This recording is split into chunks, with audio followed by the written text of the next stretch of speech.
This episode is brought to you by Hyundai. Whether you're running errands with the kids or heading on a weekend escape, the new 2025 Hyundai Tucson Hybrid is packed with class-leading advanced safety features like blind spot view monitor, forward collision avoidance assist, and wireless phone charging, so you can stay focused on what really matters. Learn more about the new Tucson Hybrid at HyundaiUSA.com. It's winter, and you can now get almost anything you need for the coldest months of the year delivered with Uber Eats. What do we mean by almost? Well, you can't get a ski slope delivered, but you can get dish soap delivered. Sunshine, that's a no. But a bottle of wine, that's a yes. A snow angel, sorry, no. But angel hair pasta, Uber Eats can definitely get you that. Get almost anything delivered with Uber Eats. Order now. Alcohol and select markets. Product availability may vary by region. See app for details. At T-Mobile, our critical mission is providing unparalleled 5G coverage for when connectivity is mission critical. Introducing T-Priority, America's best 5G network experience for first responders, even in times of congestion. More capacity, faster speeds, better coverage. T-Priority from T-Mobile, built for tomorrow's emergencies, ready today. Discover more at t-priority.com. For qualifying organizations on eligible rate plans, coverage not available in some areas and may be impacted by emergencies. As a small business owner, my favorite thing about posting a job on LinkedIn is that when I hit post, I clock out and LinkedIn clocks in.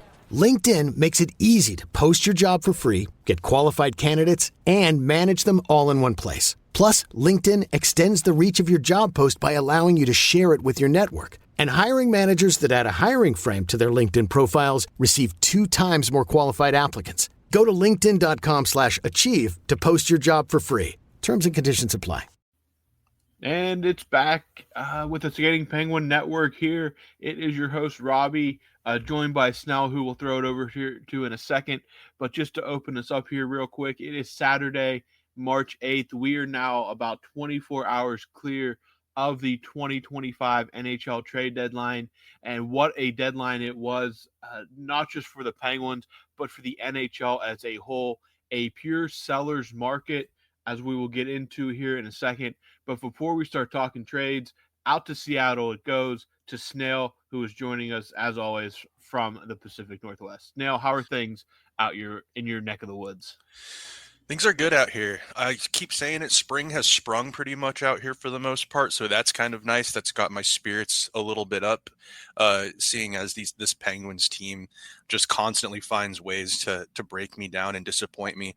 But we'll get to that in a little bit. Yeah. All is good out here, man. As you can see, I'm in another new office. Right now, I am a vagrant. I don't have we're waiting to move into our new place, so I don't really have a home base at the moment. So I'll just, it'll be like kind of like Kevin Weeks, where he's breaking reports from different locations every time we record from here until the end.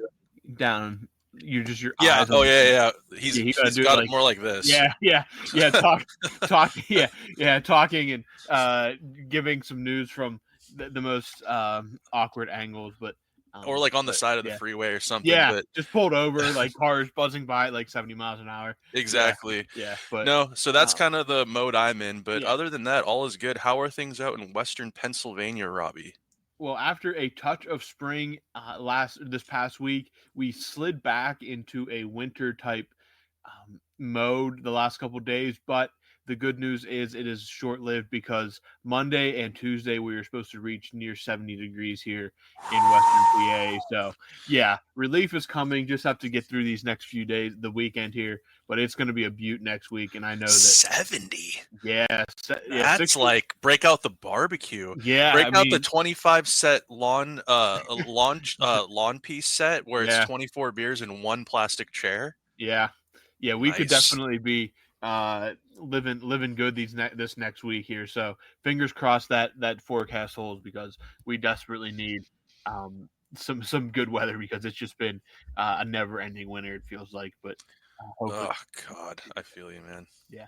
So trade deadline. Penguins we will say busy on this one. We're gonna start kind of in order here, and they kicked it off on Wednesday night, March 5th, with 2 trades. First, the recently acquired Vinny Descharnais goes to the San Jose Sharks, so he heads back west. He came from Vancouver in the Marcus Pettersson trade. They get a 2028 fifth-round pick for Vinny Descharnais. I'm so So shocked at that. I thought they this was a future, like Vinny Desjardins. I'm sorry, like I kind of liked him at first, like just a big kind of prick on the back end. I'm sorry, but I was like, this is a future considerations type move. Like just get off the roster. You can have him for free because he's been brutal. He's been pretty brutal. So I was a little bit shocked that they got a fifth rounder for him, and that's I'm not even trying to be I'm not trying to be mean or anything, but I was a little shocked to see it was that. Were you shocked at all to see some of the picks like that people were acquiring for some of these players? Because I certainly was. Yeah, I mean, it was about as pure of a seller's market as I've ever seen, and that's kind of stems out of so many teams being in playoff contention right now. And that's what I was going to ask you. Is like, I mean, as far down as Utah, there's like 8 teams in the race for each wild card spot, roughly. Mm-hmm. So it's an absolute cluster, and even the divisions aren't settled yet in any real shape or form. Yeah. So teams are willing to give up whatever, because as you know, once the playoffs arrive, it is that you have favorites, but in the NHL, anybody can break free. And especially with the way that it's set up, like you have good teams going against good teams right away. You need anything to get an edge. So yeah, teams are willing to sell just about anything. Now, San Jose, obviously not in any position to compete, but they do get Vinny Descharnais. Honestly, I thought he would be meaner, and he just kind of hasn't done anything. Like, I mean, the guy's 6'7" without skates on, and he just really I didn't expect him to score, but he just kind of seemed like he was just out there getting some conditioning in. So that was obviously kind of a shock that they got anything for him, but they do get a 5th-round pick for him. The bigger trade happened right after that. One name that we did not expect, or at least we didn't really talk about being moved, Michael Bunting goes to Nashville with a 4th-round pick in exchange for Luke Schenn, who we will talk about in a little bit, and forward Tommy Novak, who, as Snail texted me, his nickname last year was Tommy Novechkin, because he in the second half of last season came out of nowhere. And looking at some of the stuff people were saying about him, this could be a Tomasino type move with maybe a little more goal scoring upside from the Predators. So a move that a little younger, a little more contract on the books with Novak in exchange for Bunting. Bunting kind of came as like, I did not expect that move to come, but they seem to be really high on Tommy Novak. Well, when the Penguins first started kind of dealing with the Predators, as you know, they picked up Cody Glass in the offseason. They picked up Tomasino this season. I remember when they picked up Cody Glass, I thought that Tommy Novak came to mind, and I was like, well, that Tommy Novak, from what I knew of him, kind of fit more of the mold that the Penguins were looking for. Younger, he's a centerman. He's a pretty good centerman. I mean, if you have him in your as a third-line center, I think that's perfect, but we don't really know what his ceiling is, and I don't want to say he could be a second-line center, but he'll show us in the coming days kind of what he's capable of. And there's a lot of roster questions for the Penguins coming up this off season. Like, will Malkin continue to be the second line center? Does he get pushed to the wing? Does he kind of take a reduced role minutes wise? You don't really know what's going to happen with Gino and how his body's going to hold up. So I thought getting a guy like Novak I thought this was a great move for the Penguins. And I'm high on this Novak kid because we'll get to the games after we talk about the trades and stuff. But I think Penguins fans who stayed up to watch the game out in Vegas last night, late one for you guys out east, I mean, he was putting it on display. I feel like Sullivan must have whispered it in his ear, like, hey man, like, don't worry about, just don't worry about it. Like, just go out there and kind of had a license to just kind of free flow out there, because he was kind of dancing out there at times. I mean, it didn't show up on the score sheet, but I think that this move for the Penguins is great. And I like that we have Tomasino, because him and Tomasino might have some of that kind of instant chemistry from playing. Although in Nashville this year, when they probably did play together, I don't think there was much chemistry between many players at all. Yeah. But at least they have some familiarity. And I think that those two players, creative offensively, young, yeah, I like the move. I think it's a great pickup, and it kind of was a nice kickoff to the trade deadline. A lot of people had an issue with this. Did you see Frank Saravalli? Oh, that was Dude, insane, Frank yeah. Saravalli. I would absolutely put him through a table if I saw him right now. That dude needs to settle down. He looks like he's 55, but he's 36 years old, and he's out there just ripping on the Penguins, pretty much saying, you know, why are these teams trading right now? Like, these guys this is the dumbest hockey trade that he's ever seen in 25 years or something like that. I want to be like, dude, can you just settle down? There have been a lot of dumb trades. Like, if you want to look at revisionist history and talk about dumb trades, not to be a nerd here, look at that Tanner Jeannot trade with Tampa Bay and Nashville. This is when there's a sale, Robbie, you know how some people, when the stocks are down, they buy stocks, they buy low. If you're a savvy GM, just because you're not in the playoffs, you really think that the trade deadline is just going to come and go where things are clearance on sale and you could maybe do something for your roster? I don't need to justify this at all, but I thought Frank Saravalli just made an ass of himself with that comment. And people, if you looked at his Twitter, people were coming for him. So anyways, I thought, much to the chagrin of a guy like Frank Saravalli, I thought this was a great hockey trade. Bunting, I love Bunting. I'm gonna, like, I want you to chime in on this too. Mm-hmm. I really appreciate that guy's game. I don't want to see him go out, but I think that the only thing that really made this trade kind of palatable for me, seeing Bunting go, is because Tommy Novak is a centerman. And I don't think we need wingers right now. I think we need to plan for the future, and we need centermen. So I'll shut up and I'll pass it over to you, because I want to get your 2 cents on this trade that kind of kicked off the trade deadline for the Pens. Yeah, I think it's going to be really interesting to see what role Novak plays these final 15 or so games here. Because I saw people mention that if he plays like he has a reputation for, next season we could easily see him be the number 2 center and Malkin be pushed to a wing, which is absolutely would, I think, be a bonus. It would open up a lot on the lower the depth as well, to get some of these younger guys up. So I think that would be very beneficial if Novak could take that step. So it's going to be very interesting to watch how they deploy him and how he performs in these coming weeks, because he was acquired as a piece for this rebuild. He is acquired for he's 27. He has term. Bunting's great. It just sometimes he kind of does disappear for stretches, and when the power play is not working, he loses a key part of what he does. But Novak, they desperately need centermen, and if he can take that step into the second center role, it completely changes how I think they build this offseason. So yeah, I'm very excited to see what Novak does in Pittsburgh. I think the price is worth it. You give up a lottery ticket pick and Michael Bunting, who maybe was not going to re-sign in Pittsburgh in the future anyway. So I think from an asset management standpoint and a talent standpoint, I don't know what Frank Saravalli was mad about or what was up his ass during this trade, but clearly something is bothering him. But we're not going to spend too much time on Frank. He clearly seems to have an anti Pittsburgh bias when it comes down to it. Maybe it's the old Philly that's still in his bones, but clearly something was bothering him, and the Twitter folks let him hear it when he tweeted that out. But I mean, calling it one of the worst trades this century is absolutely insane compared to like some of the trades that we've seen. It's absolutely insane.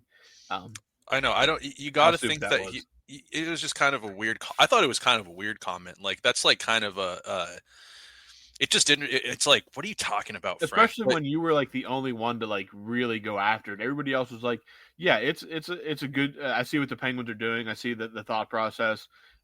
It makes all sense. Tommy Novak has good numbers.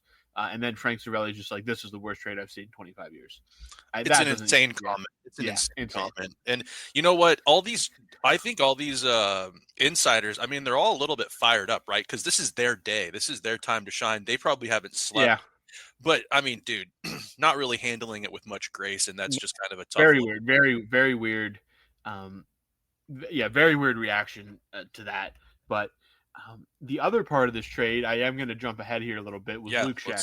When Luke Shen came in, nothing really – I mean – I don't know what the Luke Shen was he was a part of this trade, and all the quotes that came out from like Dubas after this was like, we value his experience and his game. Again, Luke Shen is 35 years old.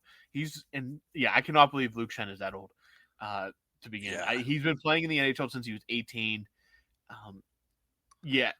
And long career for a guy that he's a veteran. I was pretty happy. I think I texted you right away. I was like, I'm getting a Shen jersey the second I saw this. Yeah. And the initial thought was, oh, they're going to flip him. But then the quotes came out from Dubas. You're like, oh, maybe they're going to keep him. Well, on Friday, I'm assuming Sullivan even said, I like his leadership. I think that he's a good piece for this team. I like what he brings to the locker room, blah, blah, blah. And I was like, man, Shen signed off. He was like, yeah, keep me. Like, I thought it was strange, but I was like, I'm on board. I mean, 1 year of Luke Shen, I'll take it. Yeah. But on deadline day on Friday, they do move him to a cup contender, obviously. He goes to Winnipeg for a second round draft pick and a fourth round draft pick. So again, more pick collecting from Dubas here. But Shen, his tenure in Pittsburgh lasted about 48 hours before he heads off to Winnipeg. But I just thought it was like when they made that trade, like he's a 35-year-old who's never won a Stanley Cup. You would assume that he wants to play on a contender. And then all these quotes come out like, we value his leadership, his game, his style. And it sounds like they're going to keep him. And then they do end up flipping him for some picks. But it was just very weird. Like when that trade happened, that they were just like, no inclination they had any plans of flipping him to another team. Very weird. Very weird. But the other thing that I thought was kind of weird, and this is no shade to Luke Shen, because I think I value Luke Shen a lot. I think as a hockey player, I love everything that guy's about. But Luke Shen at 35, a third pairing D-man on the best or worst team in the league got you a second round pick next year and a fourth round pick. Like, oh yes, never mind. Yeah, he's got two with both with Tampa, right? Yeah, I forgot he was on those Tampa teams. Yeah, those were those years that they bulked up on the back end, and they like revitalized like Shen's career, Bogosian's career. Yeah, they even had former Penguin. What's his name? What was that big fella they had that they shipped off to San Jose in the Carlson trade? He was kind of a big. Oh. I can't spit. Anyways, I was just a little bit shocked to see that in this pure sellers market, a guy that is going to probably play minimal minutes in the playoffs. I mean, no offense to him, but I was like, man, they might just do him a solid and be like, give us a fifth round pick in 2028, or future consideration. See that thrown around a lot, but second and a fourth for Luke. That's a good move. A savvy move by Dubas. Absolutely, we'll take it. And what I will say is maybe the deadline for the Penguins, Anthony Beauvillier, who last year was traded at the deadline for a fifth round draft pick, the Penguins move him for a 2025 second round draft pick in the division to the Washington Capitals. That's an insane trade. Again, great for Bo that he gets to go compete for a Stanley Cup, but the Penguins getting a second round pick in this upcoming draft is pretty crazy. I mean, Anthony Beauvillier. For a fifth last year, and I would say his stock. I don't know what his points were, his goals were last year, but I think he's up to double-digit goals. He's got like 13 maybe on the year this year, or 13, 14. He's had a kind of a decent season for the minutes he plays with the 13 goals. 13 goals. Second round pick for him to a literal rival. I mean, I think that's another savvy, like a second round pick is nothing to really sneeze at when you're in the market for collecting Yeah. picks. Like you're telling me this summer that second round pick couldn't be flipped for a roster player or Oh, something like that. absolutely. I think it certainly could, Robbie. So yeah, kind of shocked to see Anthony Beauvillier go to because he was kind of one of those guys we talked about a little bit. Like some team might take a flyer on him for some depth scoring or something like that. But I saw that the Capitals waived that Verona guy who's kind of been he's been with them before. I think he won a cup with them. Yeah. He was a pretty good player. They waived him, so they're probably looking to slot Anthony Beauvillier into probably a third line scoring type winger role, and good for him. We'll take the second.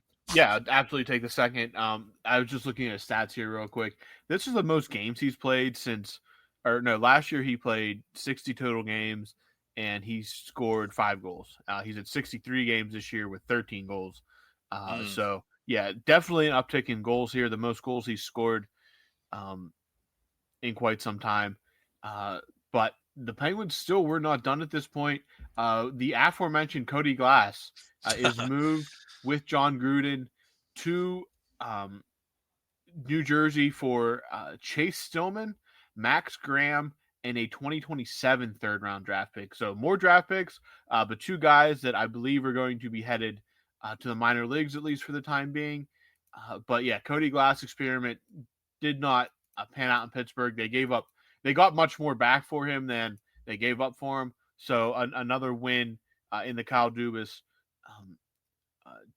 on the Kyle Dubas belt there. But Cody Glass goes to New Jersey, gives them some depth, and the Penguins get some AHLers and a draft pick in return here. Yeah, Cody Glass is, I think he's a great dude, and I think that from all the interviews I've heard of him, and you see him talk mid-game, post-game, whatever, he's a great kid. Like he's got a good head on his shoulders, and he's got skill and he's got talent, but unfortunately I just don't know. And I'm a little bit biased because I just watched him so closely now in Pittsburgh for this season, but he just hasn't really seemed to be able to stay healthy maybe earlier in his career. I don't think Vegas really did a whole lot to develop him. I don't think Nashville helped him out much either. No. I think he might just be one of those guys that, he never really lives up to that potential. I think he was a 5th overall pick, Vegas's first draft pick ever. And probably looked great in junior, great junior player. But it's just, he doesn't have that snarl, the compete level. When this is just the eye test, I don't know what his analytics say about him, but I think he only has like 4 goals on the year. Just not a good fit for the Penguins. And with the Devils needing as much depth as they can get for what they are hoping to be a playoff, team, I think that they'll still make the playoffs, but they're going to get in. And without Jack Hughes now, who's out with that shoulder, and Dougie Hamilton as well being injured, I mean, they're trying to make any noise at all. They're going to need to rally these acquisitions they've acquired and try to get some sort of depth scoring out of this team. And so, good luck to him. And John Gruden was a guy I like too. He really talk about tenacity. He'd play his rear end off, and always was kind of he'd get a look here and there on the 4th line with the Penguins. I thought Sullivan kind of liked him. I thought that he would trust him in certain situations that, I'd kind of be a little bit shocked to see when he'd be up with the team. But he just couldn't really. I'd love to see John Gruden. I would have loved to see him more than Nieto, which we'll talk about Nieto in a little bit. But man, they really played him a lot to just end up throwing him on waivers and never, we'll probably never see him again. Yeah. I thought that was kind of a wasted roster spot for a guy I'd like to see that brings some energy like Gruden. So it's kind of sad to see him go, but he's going to go get a chance to play in the playoffs, and good for him. That'll be, good for his career. And yeah. And then, last but not least, in the Penguins' flurry of moves, Kyle Dubas, as a treat to himself, could not resist not bringing in some of his former players. So he trades a 5th-round draft pick this coming draft for defenseman Connor Timmins and forward Connor Dewar. 2 different spellings of Connor, but they both come to Pittsburgh. They're both on expiring deals. They'll both be restricted free agents this summer. After moving so many pieces out, they probably had to bring some pieces in as well. So they bring in Timmins and Dewar. I think in the end, I don't know if he was just sitting in his office, being like, you know what I need right now? I need some form reliefs, some former Sioux, a former Sioux Greyhound. So he goes out and gets Timmons and Dewar. I think overall, I don't know what their plan will be this summer with these two guys. Probably it might depend on how they play the rest of the season, but Timmons and Dewar do come to Pittsburgh at the very end. Yeah, Connor Dewar, he's a tough little prick. Yeah, he used to be he is. Yeah, he played in Minnesota. I loved him as a player. Him and Duhaime, who's now in Washington subsequently, they were on a line together, and they were buzzsaws out there. They didn't really score a lot, which I know the Penguins are in a position where they're looking to get offensive players. But if you're looking for a good fourth liner that actually brings some moxie to your team and brings something to a line, he's 25 years old. Why not give Connor Dewar a 1 or 2 year contract at something at a reasonable AAV, something low, preferably. Yeah. But I think he's someone that could certainly bring value to your club. But ultimately, if they don't try to re-sign him, because he's an RFA, if they don't give him a contract, it's not going to be, I don't think, super devastating to this team at the point that they're at. But I do like his game, and I think that the Penguins, I think a guy like Connor Dewar could have really helped this team out a little bit more earlier on, instead of a guy like Matt Nieto on a fourth line. Like, I don't want to. It's not the kick Matt Nieto show right now, but that's a move that just baffles me. So I'm glad to see them bring in him. Connor Timmons, I just chirped him the last time we recorded. He's an AHL defenseman that scored. It looked like Bobby Orr against the Penguins when Blomqvist was just having a bad game. And careful what you say, because he might just end up on your team. But it's probably going to be only for if they resign. He's a right shot D man. He's kind of, I could see them re-signing him, and he could be another Chad Ruedel type of guy, like an up and down scratch. Yeah. He's not a needle mover, but he can play in the NHL, I guess. So don't mind this move too much. But yeah, funny, Dubas just probably couldn't resist. He's like, I'm gonna give Tree Living a call. So yeah, that does it for the Penguins moves this deadline. What do we think about the players who did not move? Most specifically, Matt Grzelcyk and Rickard Rakell. Oh my God. So let's just get to the meat of it. Grzelcyk, he's on a 1-year deal. I'm sure some teams would put their hand up for him, but the one thing that I thought about with Grizz was, when he was on that record winning team with the Bruins, he sat out most of the first round of the playoffs that year. He was not playing, and I remember there being arguments whether they should put him back in, because I think that year he was like a plus 500, like his Corsi rating was unreal. Yeah. But they didn't play him, and it was because they thought he was maybe a little bit undersized. And so when I saw that he didn't get picked up, I don't think it was a matter of price. I don't think that Dubas was looking for just an absolute haul for this guy.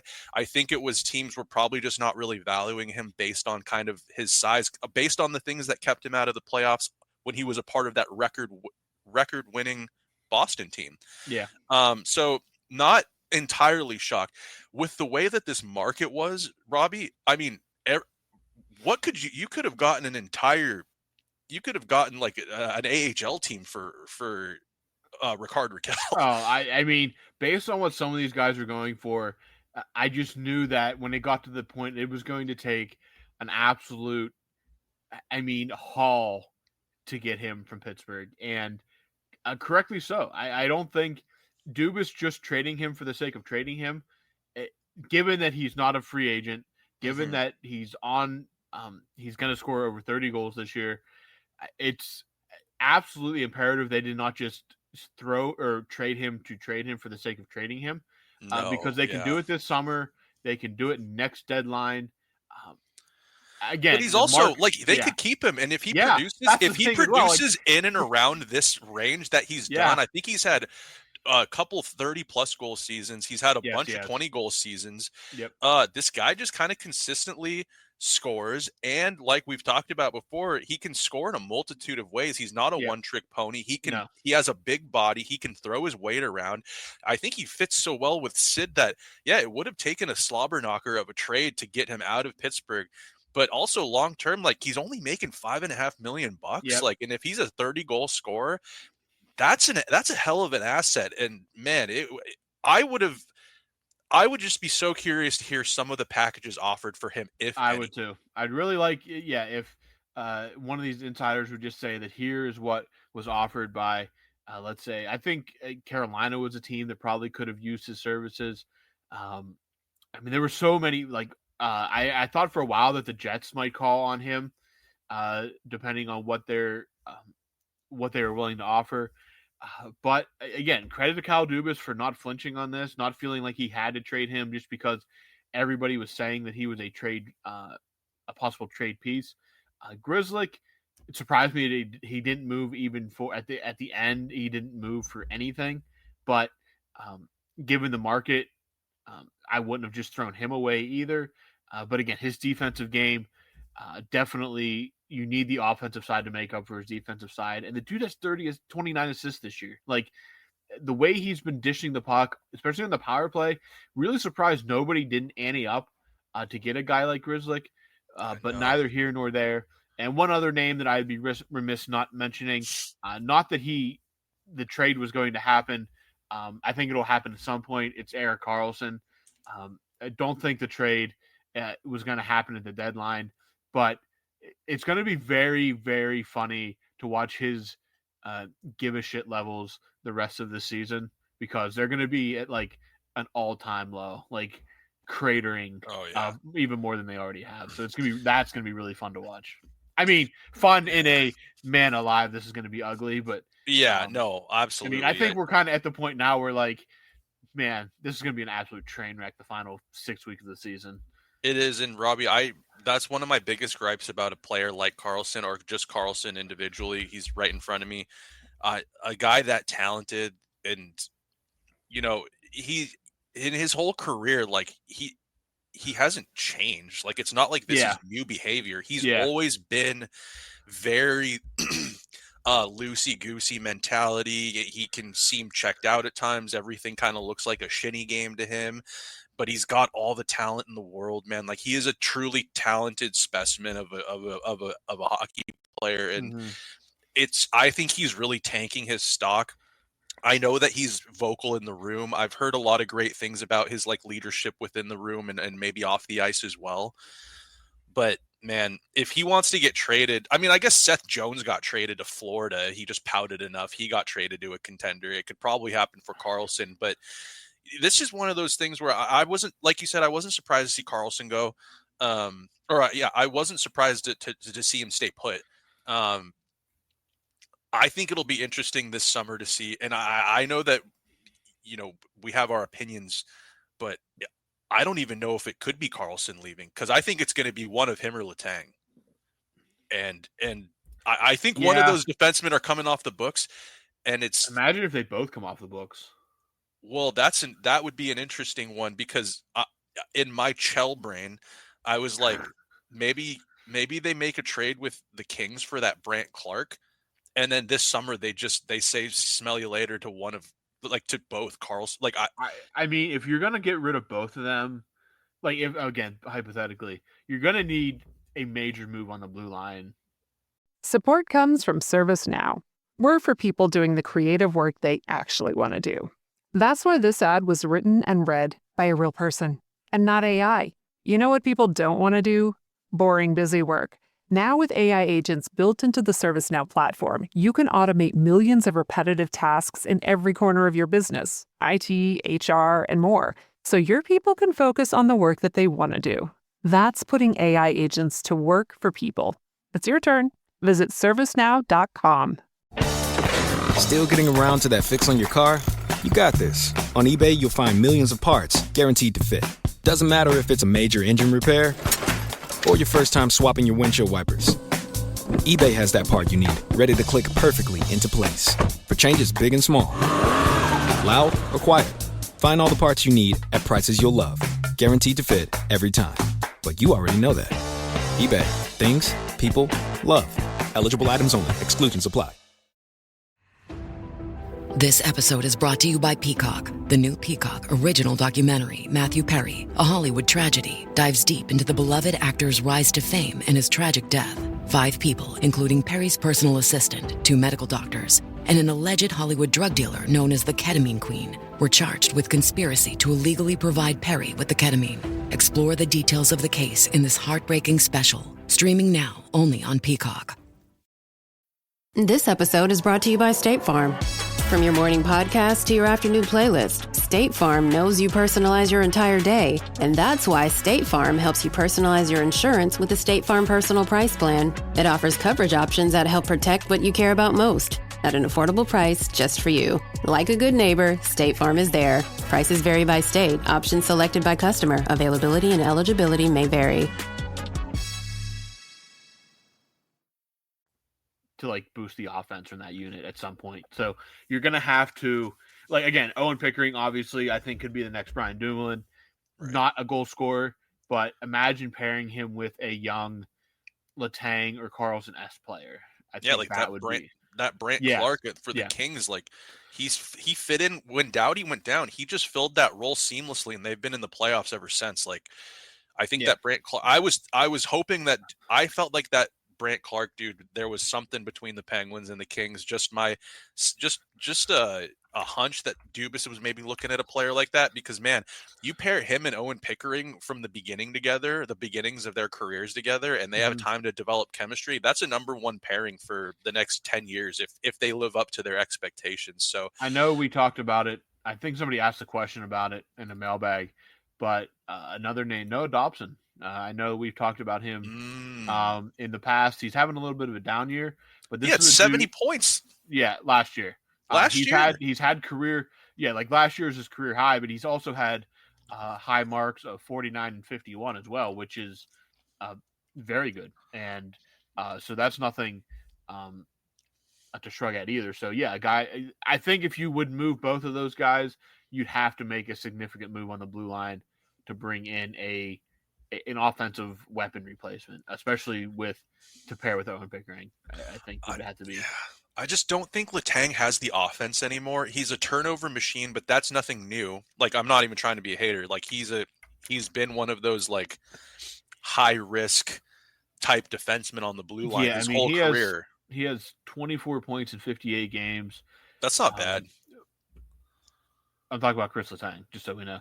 Yeah, that would be his lowest in a season. And this is counting a shortened season. It would be his lowest in a full NHL season since not even that one. In a full NHL season since 2010. Wow. Yeah, but just for the way that, I watch every game, Robbie. Like I would think that the way that he plays, 24 seems like a good number for the way he's played this year. Yeah, I mean, it was really bad for a very long time. Like he's had some games and moments where he's just looked completely like he completely lost all skill and hockey IQ. But yeah, I mean, if they could even get him again, maybe his game is reliant upon having a Dumoulin type player on his line. So maybe 100%. Maybe getting I'm trying to think. Maybe getting Pickering up there full time to play alongside him is kind of a missing piece there. Yeah, you hope something's there, because if they plan on keeping Letang, he can't. I mean, it almost looks like at times that like the league passed him by, like it just moves too quick for him, which is a bad sign. But I mean, at times this whole Penguins roster played like the league had passed them by, and it just it was tough. Carlson's an interesting piece. Like I would be super. I don't know where you go with a guy like Carlson in the offseason, because honestly, if you rejuvenate him and you get a team together that's winning games. I mean, Carlson is a generational talent defenseman. Yeah, that's true. And he's younger. He can still play on the power play. This year he's been on the second unit with Malkin. It's kind of just been it's been a weird year, man. But he's also made, like when he's played his game this year, he still looked phenomenal. Like he's some of the passes he still made. Like when you put him on Team Sweden, was probably his best performance of the year. Like when he had something to play for. So maybe that is a key on it, is getting him a team for something to play for.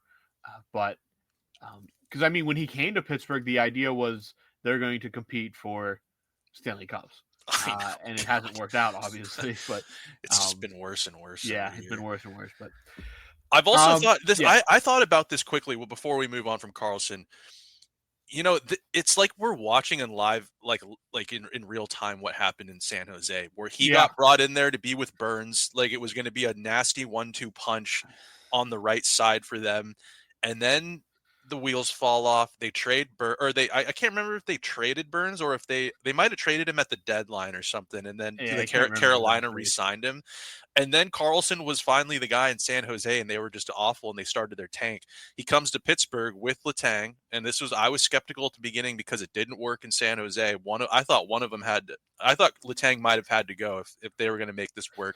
They kept them both, and the Penguins have entered like rebuild. Like it's just like he's like the what are they like? He's death on a pale horse for an NHL franchise.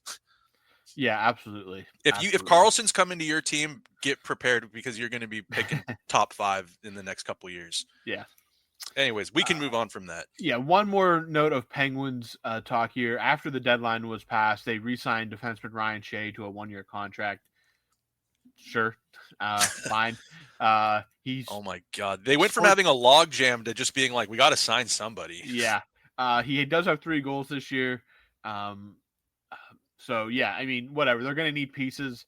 And again, if worse comes to worse, I'm sure doing something with him wouldn't be the worst thing in the world. But I like that shit. I like Ryan Shea. Yeah, I think I've liked his game. I've liked his game like since he came up when he was paired with. Remember Jack St. Ivany when he was a part of the program here.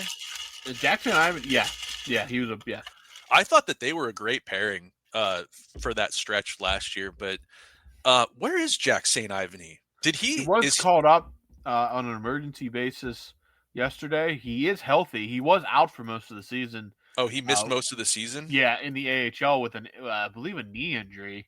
But he was called up on an emergency basis last night, but I have not seen him demoted at all, so I don't know what the status is exactly. But he did not play last night, but he was there as a reserve if needed.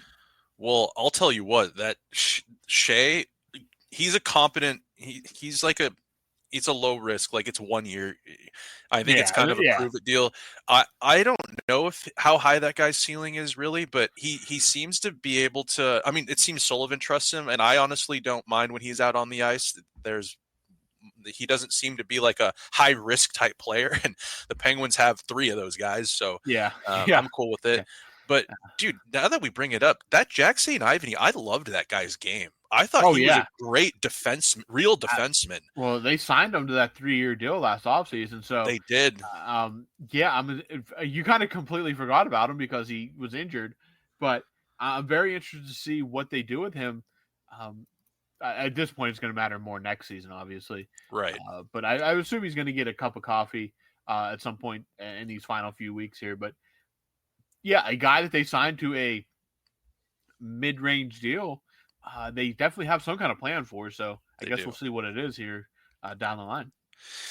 And I think the other player I was going to say quickly before we move on to like league-wide trades was like, dude, no one even sniffed on Noel Acciari. I don't think they could have given him. I thought he was going to be gone for sure, but man, there was no interest whatsoever. I think, and I don't.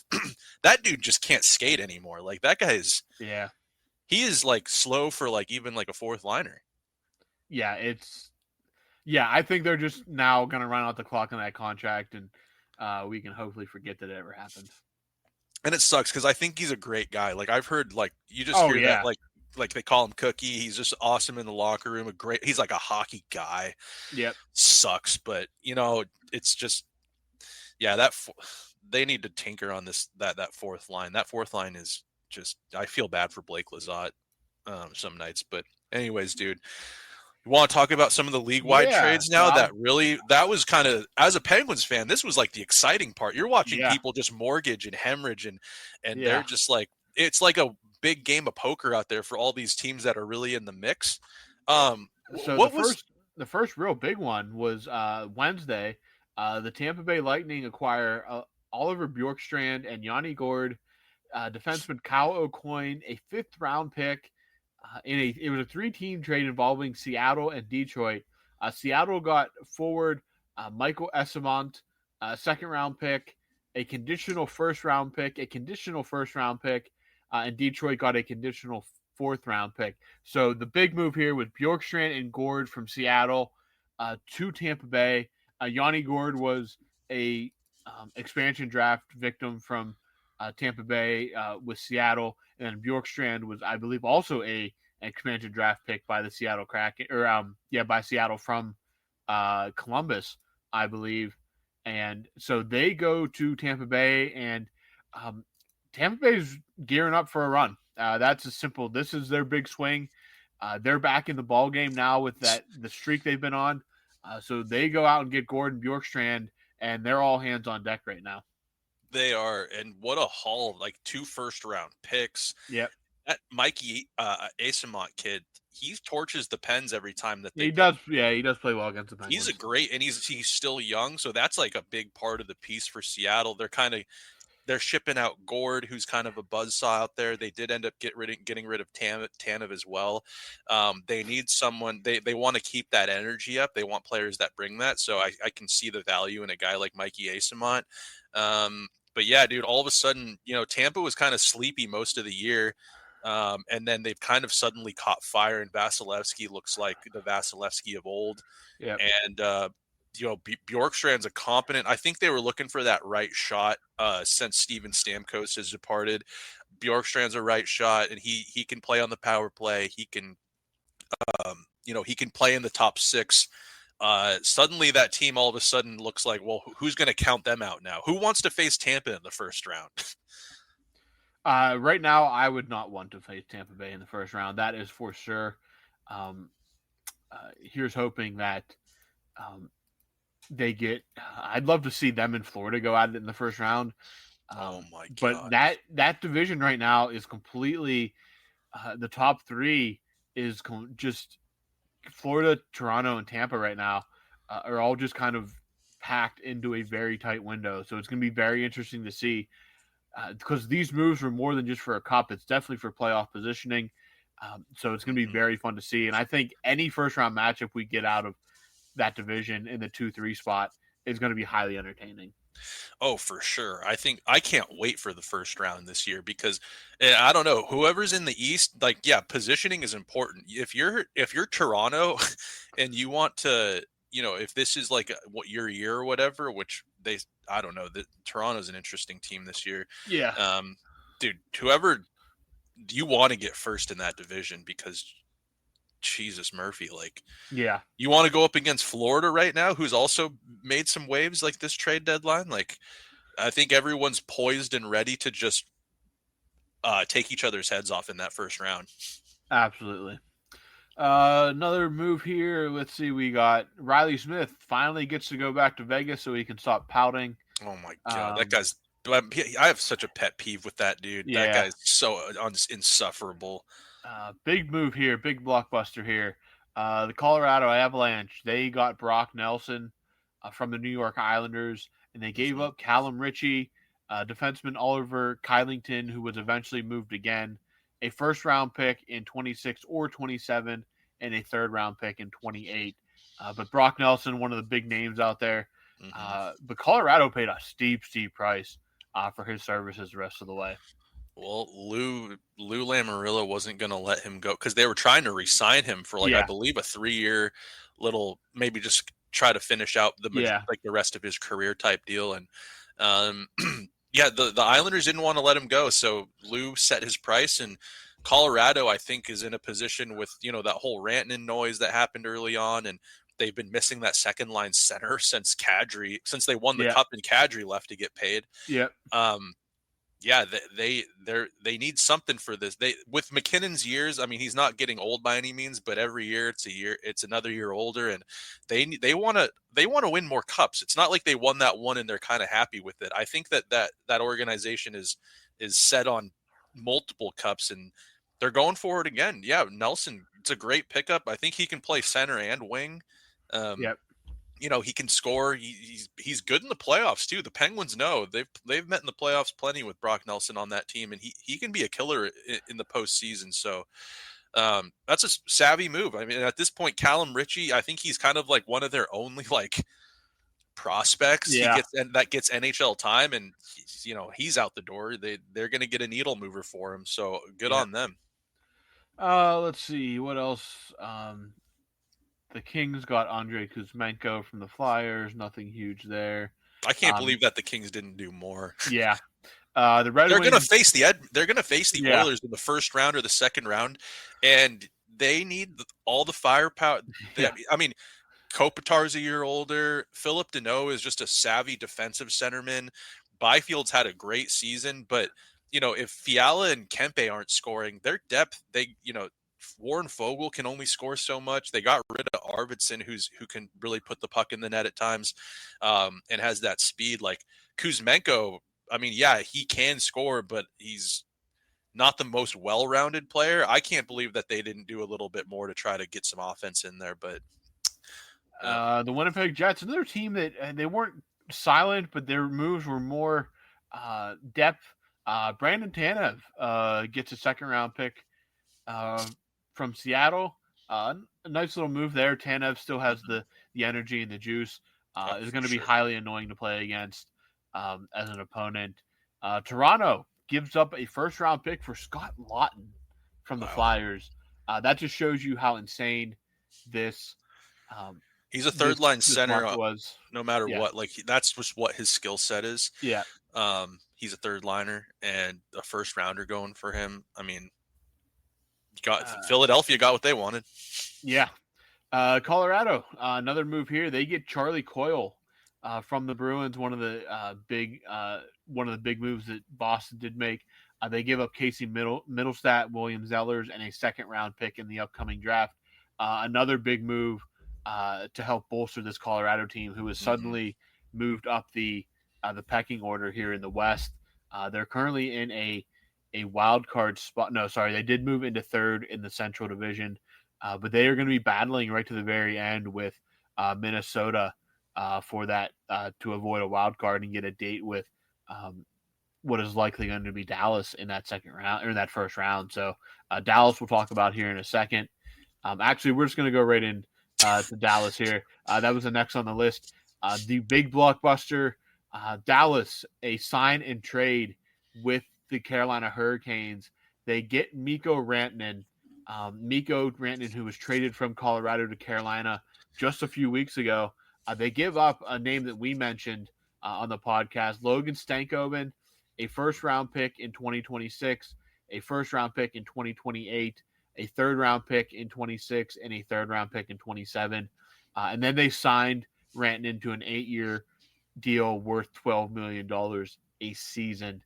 So Mikko Rantanen has a permanent home now, but Dallas, I mean, Carolina was doing whatever they could to sign him. He did not seem to be interested in signing there, but Dallas gets their big fish, and I have to think that Dallas, it's all in, chips on the table for a Stanley Cup run.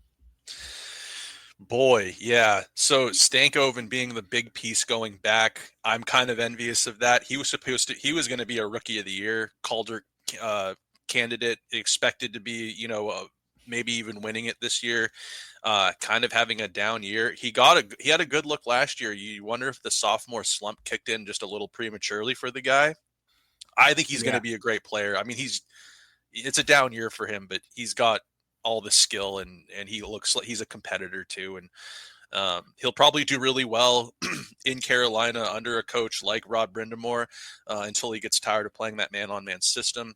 But dude, the big thing with Mikko going to Dallas that we should talk about is like, he wanted to stay in Colorado and he wanted 14. Apparently Colorado had maybe offered him 12 and he said no. And so then he ends up in Dallas settling for 12. Like, I don't know. This whole thing might be a really good glimpse into like, you know how players don't like to talk about contracts while the season's going on? Yeah. Well, if you have some sort of preference, you should probably talk to your agent while negotiations are happening. Absolutely. And be a little distracted, because how distracted has he been now for the past couple of months? Like, I think a simple conversation mid-season or early in the season might have saved him from bouncing around and having his life turned upside down multiple times. But Dallas got their guy. I mean, Dallas isn't upset. They just locked in a, I will say this, and I could look silly for this down the road, Robbie, but I don't think Mikko Rantanen is what he is without McKinnon. And I don't know if that's a stretch or like really going out on a limb here, but man, I think that the Magic in Colorado, he kind of had his office there. He had, Landeskog at one point and McKinnon dishing him the puck, finding him in his little spot, and all he's got to do is use his wicked release to score goals. He could score 50, but without McKinnon, I think Mikko is a little bit of a product of McKinnon, and I don't know if he's going to be a 12. I'm not saying he's going to go full Huberdeau, never go full Huberdeau, but I sniff a little bit of a similar situation. Yeah, I mean, it would not blow my mind. He's kind of like the anti-Jake Gensel. Gensel dealt with critics all his career being a product of Crosby, and then he goes out and he's the same superstar he was outside of Pittsburgh. Nice whereas one, maybe Rantanen is the opposite of that. But I guess we'll see. I mean, Dallas swung big, and if it works out, it's a franchise-defining trade. It's a franchise-defining trade either way, but they don't just get him for this year. They give up a lot to get the extension done. Well, the only way the trade was getting done was with an extension because there were reports that the trade was off quite a few times because an extension could not be reached. But now he is a Dallas star for the next 8 years. It definitely seems like, though, he was completely blindsided by the Colorado trade. He wanted to be in Colorado, I think, but they couldn't get a deal done, and Colorado wasn't going to just let him walk for nothing. So they did what they had to do. Carolina does what it has to do, and Dallas does what they have to do to get him. And they're going to be a Stanley Cup favorite if they weren't already to go out there and do some damage. But last up here on big trades to really discuss, the captain of the Boston Bruins, Brad Marchand, basically at the bell, is dealt. Talk about a rat going to its proper location. Oh yeah, he goes to the Florida Panthers. And what if there's a perfect team for Brad Marchand besides Boston, it's probably Florida. And it's just a huge moment for the Boston Bruins because it's kind of a cap on this era of Bruins hockey. Bergeron is gone now. Chara's gone. Tuukka Rask is gone. And Marchand was kind of one of those final pieces. Now they still have Pasternak and Swayman and McAvoy, but it definitely feels like this closed the chapter of the Boston Bruins, and Florida is right back in the position they were last year as a Stanley Cup favorite. The one thing that this trade made me think immediately is Matthew Tkachuk way more hurt than they're letting on? Because if they're using an injured already Brad Marchand as like one of their big pieces this year, we all know that Matthew Tkachuk is on LTIR. They're going to utilize his cap space, which they did for the trade deadline in these final 20 games, like 19, 20 games. It makes me wonder if he's really more hurt, and maybe there's a chance that he's done for the entire season, postseason, even if they get to a cup final. But skepticism aside, what a perfect spot for Brad Marchand. I think that him and God, I almost called him Bo Bennett. What's his name? Sam Bennett. Quite the opposite player than Bo Bennett. Yeah. You wonder if at Four Nations they might have been like, it's actually kind of fun playing with each other as opposed to against each other. And God, could you imagine a line with Marchand, Bennett, and Tkachuk? Yeah. Just a nightmare, making your life miserable. So it'll be so weird to see Marchand in a different jersey, especially Florida's like in the division. But I mean, this is Boston. Boston did what the Penguins have been doing just in real time on the ticker. Like it's been the Penguins doing this for like 2 or 3 years now. Boston did it all in one trade deadline, and pretty much they traded that Carlo. Carlo's a good defenseman. They traded him to Toronto, which is that's even a it's always been, Toronto getting fleeced by Boston or Boston's always been the winner in these trades, but Boston pretty much just put up the white flag and said, 50% off clearance sale, come get what you want because we're going out of business. So yeah, pretty insane to see. So that puts a cap on most of the trade deadline excitement. A busy trade deadline. And again, I feel like we've had a pretty good episode here, and I don't want to bring us down too much, but I can't go without wrapping up this episode. The Penguins have lost their last two. They were highly competitive against a very good Colorado team. They lost on a late power play goal, and then the finals 4-1. It was worse than it looked. They gave up two empty netters, and then they just got completely ran out of the building in Vegas by the Golden Knights 4-0. And I think at this point, I mean, we know what the goal is. Best draft pick as possible. Yes. The Penguins obviously are not a good hockey team. The focus now is mostly get Raquel his 30-plus goals. Maybe we can push Brian Rust there. Crosby, we need to get at least a point per game. But, I mean, other than that, it's mostly – we just have to get through these next 17 games. We just got to get through them somehow, and you hope at some point they start calling up some of this youth. But, yeah. The Wilkes-Barre Scranton Penguins are so good right now that why would you disrupt what they have going on to come and just muddle around in mediocrity with the Penguins? Yeah. Yeah, man, I don't know. That first line with Rust and Raquel and Sid, I feel for them because they seem to go out there and really give her every shift, despite the position that the team is in. You've got to think Sully might just be showing up hungover at this point to practices and games because that guy looks miserable behind the bench and he knows he's a great coach still and he's just kind of playing out the rest of this season. I'd like to see some youth come up to make it a little more interesting. I would assume maybe the last 10 games, maybe we see that.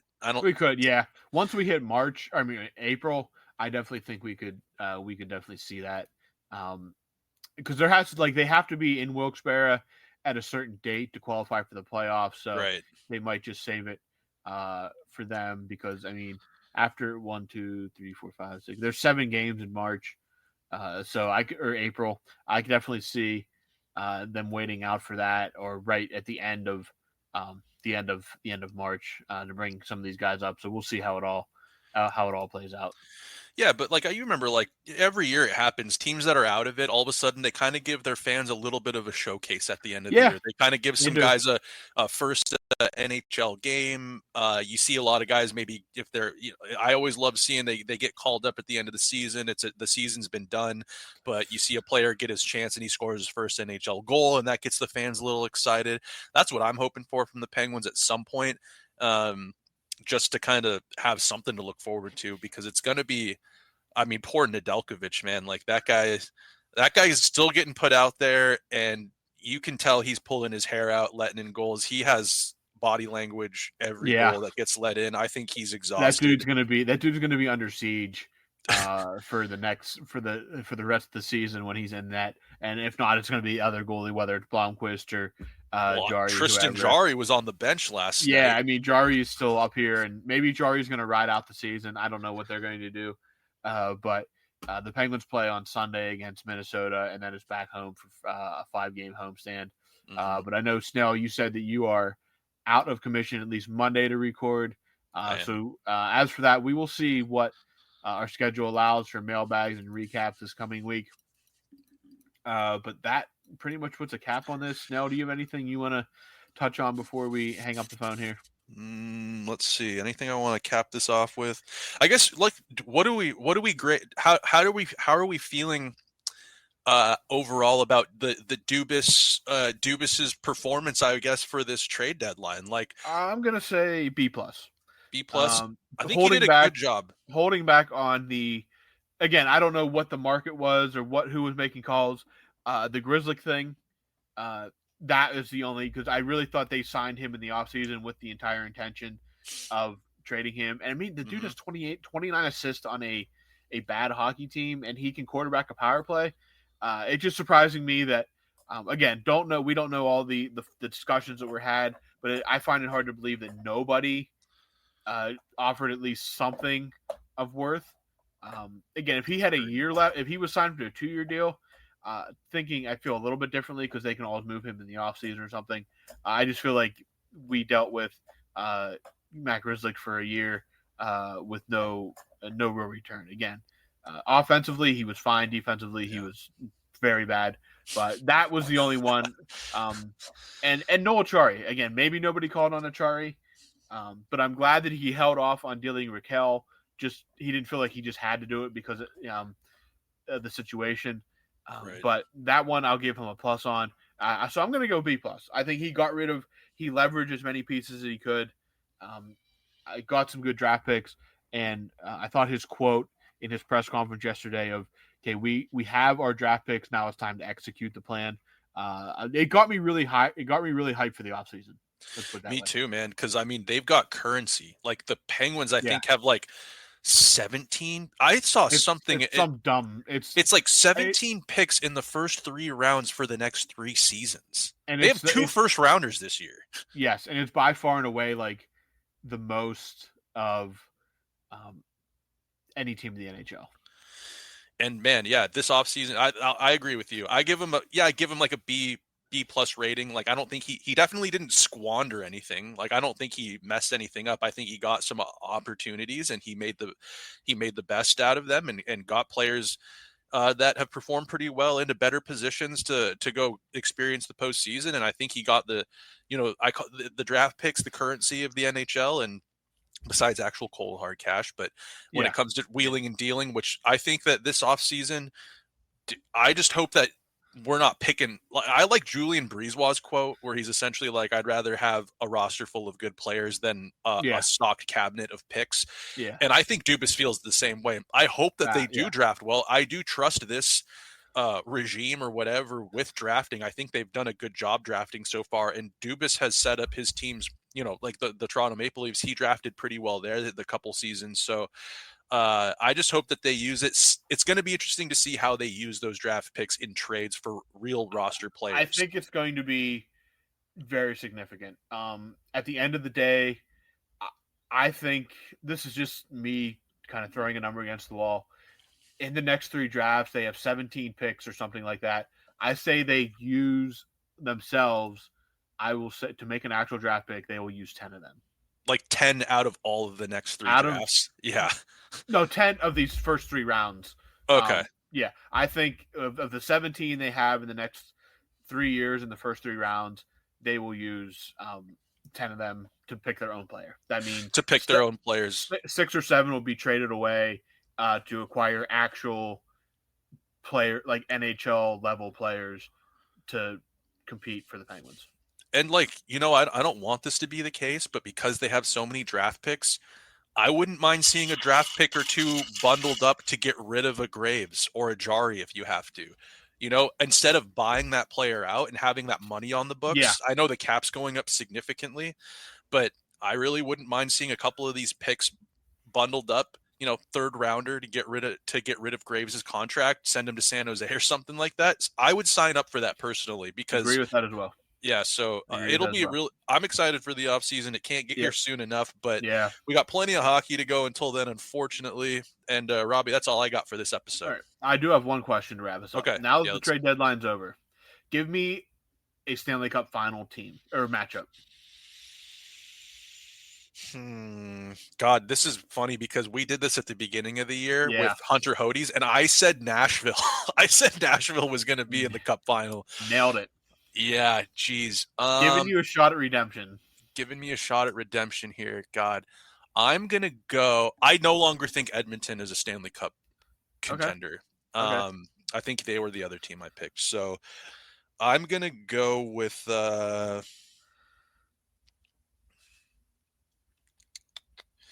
going to go Dallas Stanley Cup final. Okay.